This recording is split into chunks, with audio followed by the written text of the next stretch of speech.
Today is perhaps a day that few people still remember. And yet, 109 years of 1911 to begin his journey in search of a path to save the nation. What is truly remarkable is that at that time, he was only 21 years old, an age when many young people today are still relying on their parents for money and worrying about their monthly expenses. And yet, at that same age, he was already carrying within him deep concerns and profound thoughts about the liberation of his people. Perhaps it was those 30 years spent traveling abroad that gave him a panoramic view of the world.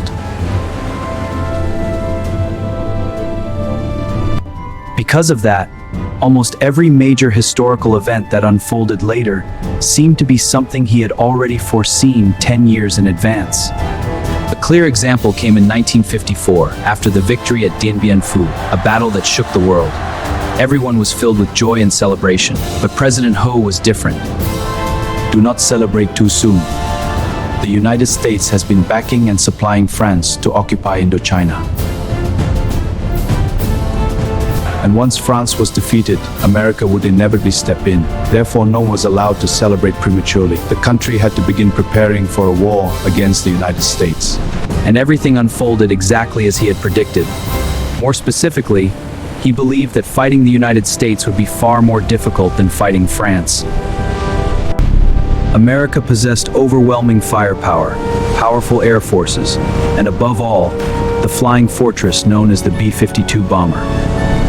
As Erlen, he vaunted back to the Stone Age. President Ho had already asked Colonel Phung Datai, then commander of the Air Defense Forces, "What do you know about the B-52? That question left Colonel Phung Datai deeply unsettled.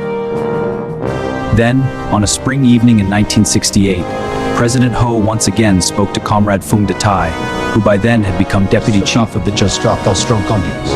The very first thing he asked about was once again the B-52. And then he made a chilling prediction. The B-52 Copweta. Sooner or later, the American imperialists will bring the B-52s to bomb Hanoi. Only after being defeated there will they truly accept defeat. Remember this, before signing the armistice at Panmunjom in Korea, the United States first used its air force to destroy Pyongyang. Remember this, before signing the armistice at Panmunjom in Korea, the United States first used its air force to destroy Pyongyang. In Vietnam, America will still lose, but it will only admit defeat after losing in the skies over Hanoi. Your task is therefore extremely heavy. It was precisely because of these astonishingly accurate predictions that, by the end of 1972, the United States suffered a crushing defeat when it sent B-52 bombers to attack Hanoi. Afterward, thousands of articles and hundreds of books were written, all trying to answer one question. What force, what power, allowed a nation with military and economic resources far inferior to the United States to shoot down waves of B-52 bombers? America's industrial pride, using only anti-aircraft guns, MiG-21s and SAM-2 missiles? For the world, that question may be difficult, but for every Vietnamese person, the answer is simple. That victory began with genius mind and timeless vision of President Ho Chi Minh. And there is more. On the occasion of the 15th anniversary of National Day, September 2nd, 1960, in his commemorative speech, he declared, "If the entire nation remains united, resolute, and persistent in struggle, then at the latest, within 50 years, our country will certainly reunify." What is especially remarkable is that he had circled the words, "at the latest," within 15 years.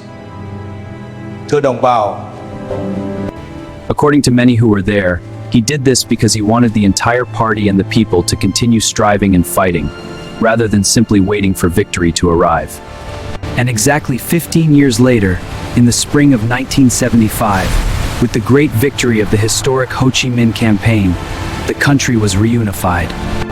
North and South once again became one family, just as he had so miraculously predicted. Perhaps it was precisely because of this extraordinary power of foresight that economist and speaker Dr. Lê Tam Dum once said in one of his speeches. According to the laws of probability, it would take another 1,000 years to find another Ho Chi Minh.